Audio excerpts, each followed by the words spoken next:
ดีกับเพื่อนๆกับเกรมมือคำต้มแซ่บกระดูกเล้งครับลงทุน80 บาทแต่ความร้อยระดับ100 ล้านครับโยนหัวหอมหัวเทียมตอกเลยพอเอวฮะน้ำปรุงเดือดตะกี้ตามโดยกระดูกหมูขั้นตอนนี้อย่าใช้ไฟเร่งนะเดี๋ยวน้ำมันอีกคนตั้งไว้สักพักแล้วโพกมันขึ้นหน้าที่ของเรากับเอาโพกเนี่ยครับตะโกปรุงรสโดย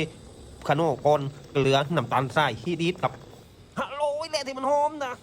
ต้มไว้สักพักไอ้ปรุงให้เปื่อยได้เวลาชิมครับขาดเรือเลยเราค่อยเติมอีกสักทีหนึ่งแต่รู้สึกว่าขาดเรือไปนิดนึงต้องเติมเกลือดกหมูเปื่อยปลุยรสชาติคงทีกำมัดยำคว้านดีปลีหมักคว้านพักขี้ฝรั่งคว้านให้บางๆต่อด้วยคว้านมะนาววันนี้เราใช้2 หน่วยต่อ1 ถ้วยอร่อยเลยที่มันหอมนะทุกสิ่งทุกอย่างลงตัวตักใส่ถ้วยบีบด้วยมะนาวตามด้วยดีปลีเหล็กพักขี้ฝรั่งโรยหน้าได้เวลา